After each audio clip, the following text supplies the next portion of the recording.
Hi, everyone, and welcome to this next episode of the Sustainable Connections podcast. I'm Mark Lee. I'm responsible for the ERM Sustainability Institute and the host of these sessions. If you've listened to Sustainable Connections before, you'll know the premise. We try to bring together people in the field of corporate sustainability that ERM works with and respects and admires, and to explore, kind of how we tackle sustainability challenges together. I'm going to continue that theme today under the broad umbrella of corporate sustainability disclosure. And I have with me Coy Garrison of Steptoe, and also Beth Wyke, who is part of ERM, another partner like me, who is responsible for our certification and verification services. I really want to hear your voices immediately and get you each to introduce yourself, and then we'll get into the enhancement and standardization of climate-related disclosures, the new SEC rule. But first, Coy, welcome. Thank you for joining us. And please tell us a tiny bit about yourself and about Steptoe. Yeah, thanks, Mark, for having me, and it's a pleasure to be here with you. So I'm a partner at Steptoe, and I advise public companies and their boards on their SEC reporting and disclosure requirements. So that includes your typical requirements, but also includes your growing area of ESG, right? Which is why we're here today to talk about the climate rule. Prior to joining Steptoe in 2022, I'd spent about a decade at the SEC in a number of different positions in the Division of Corporation Finance, which is the group that reviews IPOs, reviews 10Ks, and the like, as well as serving as counsel to Commissioner Hester Peirce, including during the negotiation of the proposal of this climate rule. So very excited to talk about the evolution of the rule and how we've gotten to where we are today. So you were really in the eye of the storm when some of this was developing. And just before I go to Beth, at what point as a child did your dreams of working for the SEC emerge? Did you really have a plan coming through law school, like that's where I want to be? Or how did that happen? Why this part of law? I discovered securities law while in law school, and I never thought I would be into it. And I absolutely loved it. I think securities law is an area that you can practice in your entire career and never get bored. I discovered very quickly my affection for the topic and also my affection for the agencies. I had the pleasure of interning there in law school and then working right out of law school for some time. It was pretty clear from the beginning of my legal career that securities law was the path for me. Oh, fantastic. Your affection and passion will undoubtedly be to our benefit today. Beth, I want to turn to you, and please introduce yourself as well and explain this piece of the ERM universe that we often default to calling CVS, but means certification and verification services. What's that all about? Happy to. I'm Beth Wyke. I am responsible for our global corporate assurance team. So what we do is assure all things non-financial against standards. And we have a great team that's been doing that with very deep subject matter expertise and understanding of the international assurance standards that are typically used to do assurance. I've been with ERM and ERM CVS now for 27 years. Doing and leading our assurance team for about 7-8 years. We were also engaged in the development of the SEC rule. We provided some input in its development and also provided substantial comment after the draft was released. So that was pretty exciting. And similar to the question that I asked Coy, Beth, that how did you make a pivot into assurance specifically? That's an easy one for me. So I spent most of my career at ERM being an ESG subject matter expert. So air quality, land use, biology was actually in my training. Eventually, I got tired of creating work and decided it would be really fun to quiz everybody else. And I love words and what they mean and the nuances of them, and had also toyed with being a lawyer for a little bit. So it's just the perfect kind of combination of skepticism that I come by naturally and subject matter expertise. I sincerely love this type of work, much like Coy was saying, he knew where he belonged once he found it. This is also where I belong. I love that skepticism and expertise were the magic recipe in this case. We'll benefit from that, no doubt, as well. Well, let's kind of plunge in. And I signaled to folks listening that we're going to get into climate-related disclosure and specifically the regulatory side of this. Listeners will probably know that the SEC, after a couple of years delay, released its final climate disclosure rules for issuers. They're called the Enhancement and Standardization of Climate-Related Disclosures, but I think we'll just default to the SEC climate rules on this call. Coy, I want to come to you first on the kind of timing. This took 2 years after the original draft.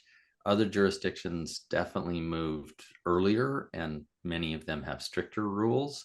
So, why was the SEC release still so anticipated, and what makes it so important?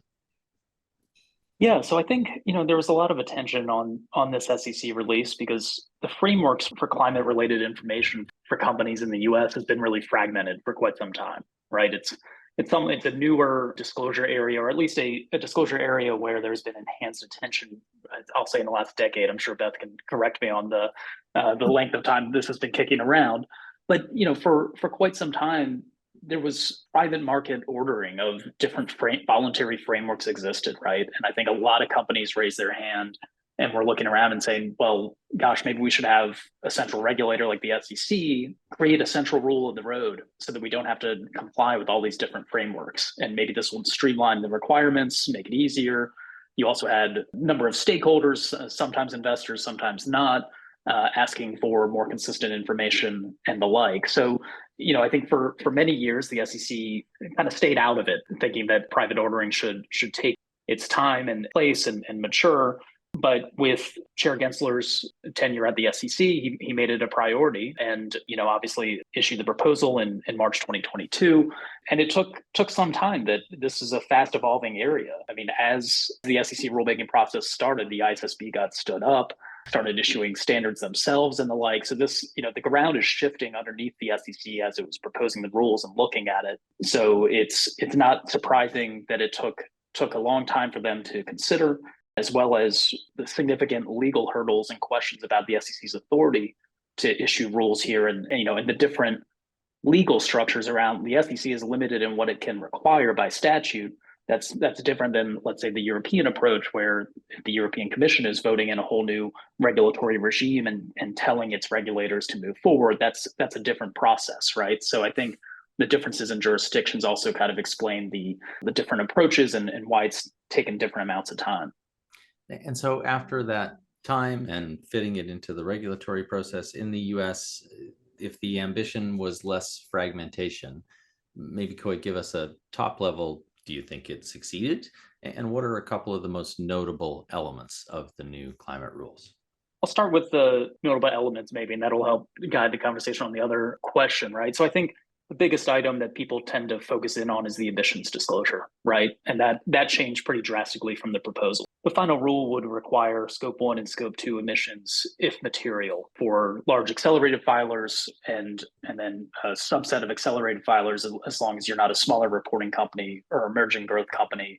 Those are all defined terms in the statute about how big you are depending on your revenue, your asset size, and the like. While Scope 1 and Scope 2 will now be required if material, the Scope 3 disclosure requirement dropped out from the proposal, right? And that's caught a lot of attention. Those are big ticket items there. And I know we'll get into the assurance requirements and the like. But even outside of the emissions, there's still huge segments of disclosures required by the rule, right? So climate-related risks and its material impacts on your business, your strategy, your results of operations, how this plays out in your governance and your risk management strategy. There's very prescriptive disclosure requirements included in here, as well as footnote financial statement information, which will be very time intensive, very costly, will involve auditors and the like. So the rule itself covers a lot of ground. It's pretty breathtaking in scope, even though it's been pared back from the proposal. But I think when you get into the nitty gritty details of the rules, one of the big changes was the making it explicitly clear in most disclosure requirements that there's a materiality threshold, right? You only have to disclose this if it's material to the company. When you do that, the beauty of the materiality threshold is it allows for the individual facts and circumstances of a company to take hold. But I think that also undercuts the stated goal of creating consistent, comparable information, right? That probably undercuts the ultimate goal here. But in my mind, it was a necessary change from the proposal, because if the SEC doesn't tie its disclosure requirements to materiality, then I really think it's veering outside its stated purview that Congress gave it. Okay, so many things in there, and we're going to loop back to a number of the things you said across risk and materiality. Scope 3, I'm certain. Just one reflection, and Beth, I'm coming towards you. For all of the reaction after a 2-year delay, I think many voices said, wow, this final rule is considerably weaker than what had originally been proposed. What you just ran through reminded me still how massive it is in scope and how much it will demand. So maybe it's that we shouldn't underestimate it, even though it was pared down. But Beth, before we go down those other pathways, what were some of your reactions to it? Sort of headlines for you, whether you'd emphasize the same things Coy did or point in different directions.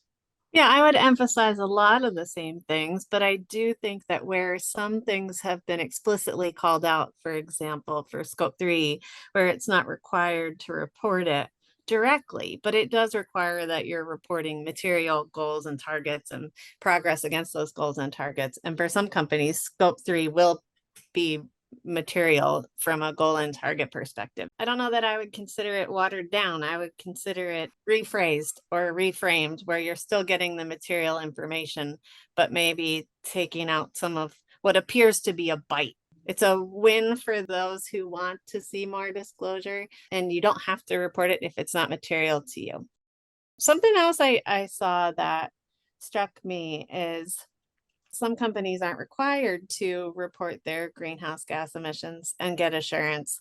But if you are one of those large accelerated filers or accelerated filers and are going to have to eventually have assurance, if you're doing it now voluntarily, you're still required to report that. So that's raised some questions for me around whether some companies might decide for legal reasons, and would love to hear from Coy on that, if maybe they won't report externally or get assurance while they're doing it voluntarily now because of potential added risk. Yeah, I think it's a great example of the myriad of questions that companies really are going to have to grapple with of what are you already voluntarily disclosing out in the marketplace? And now with the potential of increased liability by including that in an SEC report, do you want to continue disclosing that information? So I think the good news is that companies have time to make that determination if as they move forward, of just because you've been disclosing voluntarily something in a particular manner doesn't mean you need to continue to do so. Maybe it means you continue to do so with certain safeguards in place. So I think each company it's going to depend on the facts and circumstances how they're going to approach that. But I think it is something that needs to be considered of, just because you're disclosing something in one venue, as soon as you disclose it in an SEC report, you subject it to an incredibly enhanced rigor, right? Like it needs to go through your disclosure controls and procedures. There's more eyes involved. It's enhanced liability. It's just a whole new ballgame. So I think it's something that during this transition period, they have a couple months, basically to figure this out in the next year and a half or so. Yeah, one of my colleagues framed it as we're moving from an era of experimentation to an era of kind of professional practice, and the level of rigor that comes with that is obviously incredible. Beth, I wanted to let Coy pick up your question, but you were, I think, getting us into the question of the boundaries, right? And part of this is typified by scope 3. Scope 3 is out of the final rule unless it's material to the organization. And can you go a bit farther with that? What are the other boundaries that apply to what companies need to do to respond that you think people should be aware of? So when companies are talking about their greenhouse gas emissions, many are reporting against the greenhouse gas protocol, right? Which either include operational control or financial control generally as your reporting boundaries. Greenhouse gas emissions need to be included within that boundary, is guided generally by those two definitions, right? But in the SEC rule, in the original draft, it said that you needed to report in line with your consolidated financial reporting boundary, which is sometimes different from the operational control and even from the financial control boundaries that are in the greenhouse gas protocol. So it added a level of shock and like, oh my gosh, I didn't even see that. And what does that mean? And as a result of the final rule, it was made more clear what the boundary expectation is, and companies can keep using the operational control boundary that many do use to report. But it's again another one of those tricky spots where it says you can do this, but you also have to tell us if there's a material difference between operational control reporting or your consolidated financial reporting. So you have to be able to calculate it and articulate it and decide if it's material or not, but still allows you to do it the way you used to do it. So kind of now you do it both ways. So it could be that companies decide they don't want to have to do both and they just go with the consolidated financial accounting boundaries, which is what was proposed in the original. That said, there are other regulations, and we're going to talk about those later, like CSRD in California, and they allow you to do operational control. So there won't necessarily be consistency across all. Coy, if you have anything to add on boundaries, very interested. I'm also interested to take you to the current status of the rule. This thing came into life a few weeks ago, and on the day that it emerged, multiple attorneys general filed suit to challenge it, and it has currently been stayed by the Fifth Circuit here in the US. So you mentioned you were there in the commission during some of the drafting of the rule, working with one of the commissioners, and you've watched the change from draft to final rule. And I wonder, in part, are the final rules more likely to survive legal challenge because they're not as sweeping as what was in the draft? Or just how do we interpret this current state of new rule, case lawsuits filed, stayed? How do we even observe this intelligently? Let's start with the most recent on the status of the rule, because it literally is changing by the day here. It's fast-moving litigation. So a number of litigants challenged the SEC, not only in the Fifth Circuit and the Eighth Circuit, 11th Circuit, DC Circuit, and perhaps one more. And when that happens, an agency has the option of going to a court and having the court literally conduct a lottery, picking the lotto ball numbers for who's going to win money, right? Like they literally put the balls in a cage. They have witnesses to make sure there's no tampering. And they do this. And so that's what happened. The SEC said, this rule has been challenged in so many different circuits. We want it all consolidated in one circuit to decide. So that happened, and the Eighth Circuit won the lottery. So the Eighth Circuit will be hearing the challenges here. So the Fifth Circuit stay that you mentioned subsequently was just lifted by the Fifth Circuit as a procedural matter, because now the case and controversy is before the Eighth Circuit, not the Fifth Circuit, right?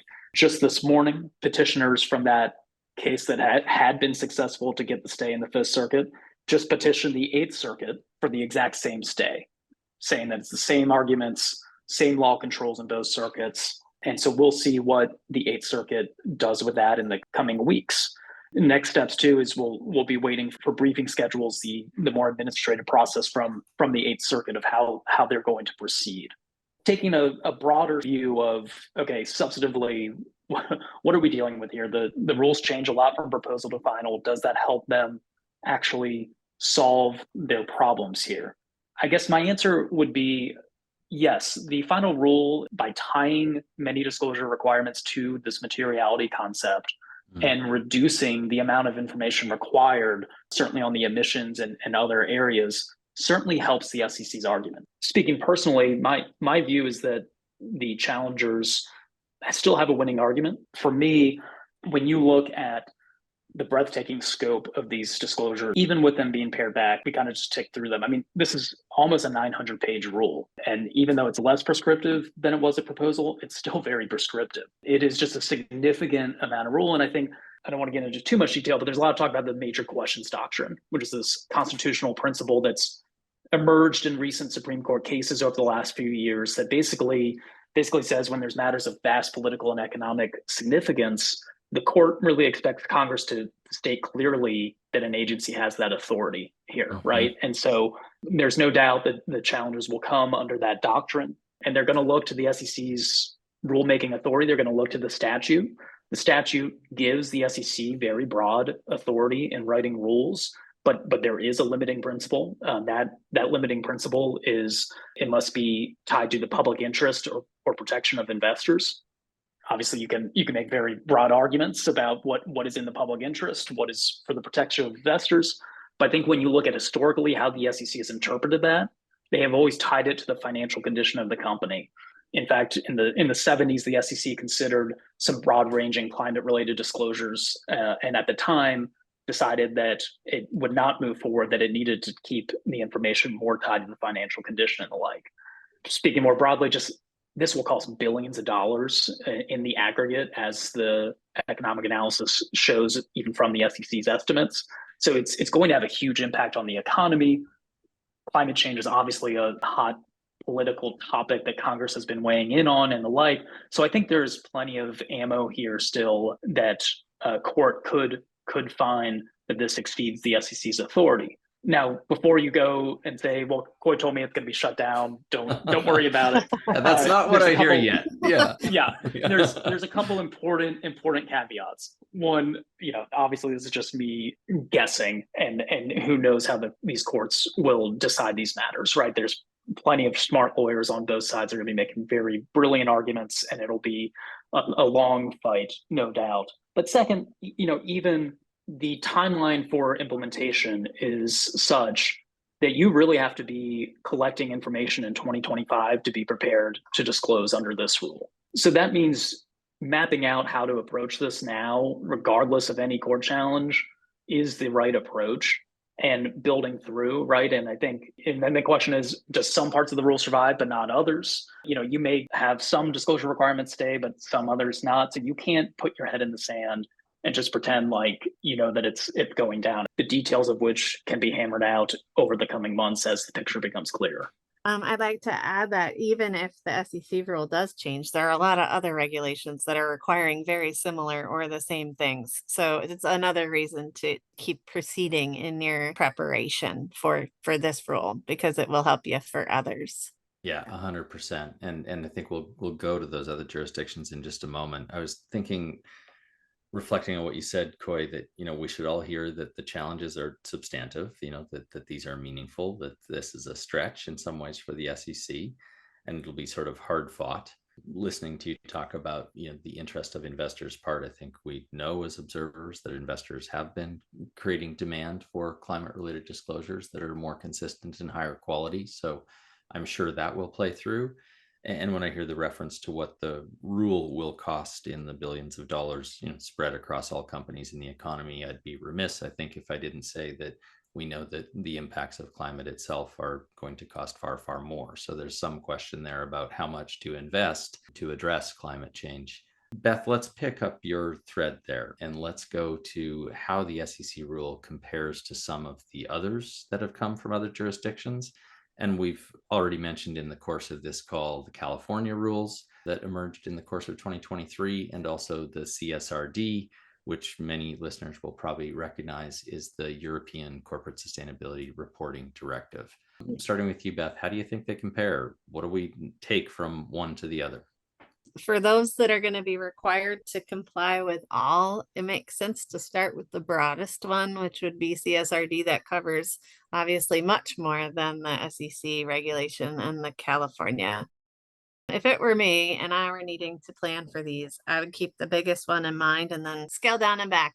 So you have one good set of data that you can pull from to meet all the needs. Thanks, Beth. Great. And Coy, same question towards you. California, the CSRD, these jurisdictions have been talking to one another. They are all drawing on some similar guidelines and standards, the Task Force on Climate-Related Disclosures, the Greenhouse Gas Protocol that we've mentioned. What's notable about how the SEC compares to the other rules, and how do they perhaps reinforce one another? You start with where you have disclosure obligations. So if you have disclosure obligations under the CSRD, well, starting there is great. Unfortunately, it's not going to get you all the way, right? You can't simply just say, I have these disclosures under the CSRD, and then provide it for either the SEC or potentially California. I guess we'll take them in turn. So the SEC rules, there's no substituted compliance. If you are a foreign issuer, for example, or a large US company that reports under a different regime, and can't simply tell the SEC, here are my disclosures under this other regime, and we're fine, right? So you still have to tailor your disclosures to the SEC. Under the California rules, slightly more nuanced, I believe there is room for substitute compliance. That the legislation directly indicated that substitute compliance with the ISSB would be appropriate. But California rules, we don't have the actual regulations. We only have the legislation, right? We have the California Air Resources Board needs to promulgate rules for us to really know the details. So I think you start with what is in front of you, what obligations you have, but you're going to likely have to have different disclosure policies and procedures in place for the different regimes. And so appreciating that now and trying to leverage where you can is important, but each one seems nuanced and different enough that you'll be able to borrow some of the work from the others, but they're going to have nuanced differences, which will make compliance more difficult. Yes, we have to talk about materiality, right? And double materiality and who the intended users are. That's another big, big difference between CSRD and the SEC in California. So there are multiple perspectives to take into account while you're preparing for the CSRD. I hear a massive collective sigh out there in the ether from corporate issuers who are listening, who hoped that the answer to the prior question was going to be, if you file in compliance with the CSRD, you will just be able to send a copy to California and the SEC. And I'm sure there will be overlap, but it's going to take careful study of each of these rules to navigate this terrain. It was such a great point that was just raised. I just wanted to underscore, because that double materiality concept is going to result in a lot more disclosure under the CSRD than what the SEC disclosure rules would require, which is linked to the financial materiality from a reasonable investor perspective, right? And so again, this gets back to the earlier conversation of, this is where you really want to discuss with your consultants, with your lawyers, do you want to take enhanced liability by using disclosure that you prepared under a different regime and put it into an SEC filing? To underscore that point, because it'll be really important here. Yeah, that question I think is going to be enormous. And we, ERM, is working with multiple clients on materiality exercises and double materiality exercises. And folks hopefully know that the double materiality is the CSRD approach. We're finishing a piece of work for several people kind of in parallel right now, and finding that there are hundreds of impacts, risks, and opportunities identified in their double materiality exercise for each company. So the scope of what double materiality potentially brings into play. And of course, CSRD goes beyond just climate. So there's that also. It is massive. And I couldn't agree more, Coy, that people won't just be able to drag materiality from one of the rules to the other. Beth, I was going to go to you, and I want to delve into your assurance expertise. There are notes and guidance about assurance in the new SEC rule, and I would love to hear how you interpret the assurance implications, and also who and how is going to be able to provide the kind of assurance that's going to be required, assuming that the rule comes into play. The other rules we were just talking about require assurance anyway. So that's going to happen. There are a lot of companies right now that are voluntarily having assurance of their greenhouse gas data and other ESG related data, both at a limited level and a reasonable level, which are kind of just different levels of depth that you go to when you're testing and evaluating data in its most simple form. So I think that the need is going to continue to increase as the regulations are requiring it. But something good that happened between the draft and the final rule, the original rule allowed for use of specific auditing assurance standards, attestation standards that some companies like ERM CVS already use, like ISA 3000, right? That's a globally accepted assurance standard. What it precluded was the use of the ISO standard, and now the final rule has allowed that as an assurance standard. And what that means is that companies will have more options in who their assurance providers are. And that's good for the companies because of that increased demand. There's concern that there aren't enough assurance providers in the world with the right subject matter expertise to do the work. And I think that there are, and I think that companies need to just make really good choices for themselves while they're deciding who is going to help perform that assurance for them. That is super interesting. And just that notion that the assurance world that can be applied to this is broadening because the standards that can be used to assure under the rule have been kind of opened out.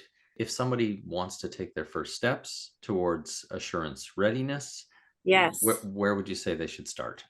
I would start with the topics that are going to be material to you, whether it's single materiality or double materiality, and do a pre-assurance, essentially going through a mock assurance exercise and testing all your internal controls, because internal controls are what's going to be the driver and make things easier for you to move from limited to reasonable assurance. So important that you get those right now. I know there are a lot of companies looking at all these vast data requirements and wondering if they should have a tool, or not even if they should, but which tool are they going to use to achieve this data reporting efforts. And so when you're picking those kind of companies, you want to make sure that you're embedding those controls that you need into your process. And as you're marrying your financial reporting data tools into your ESG related tools, making sure that they're talking to each other and meeting all those control requirements. And so I think there's a lot of kind of foundational work that needs to be done. And still some companies aren't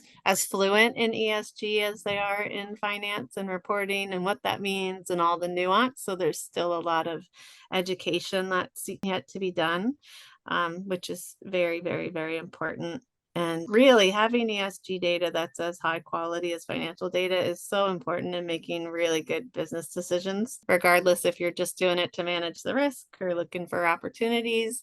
But it's important that transparency is available and reliable data exists to make good decisions.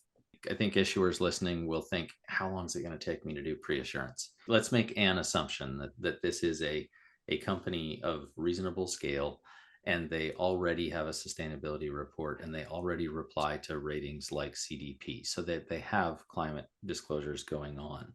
If somebody's starting there, can you even give them a range of time Mark, that it will that's a take to trick. prepare a pre-assurance? That's a trick question. So let me back up by saying different companies get to their numbers still in very different ways. Yeah. So we talk about, we can do assurance. You can do assurance over client data that's literally still in spreadsheets.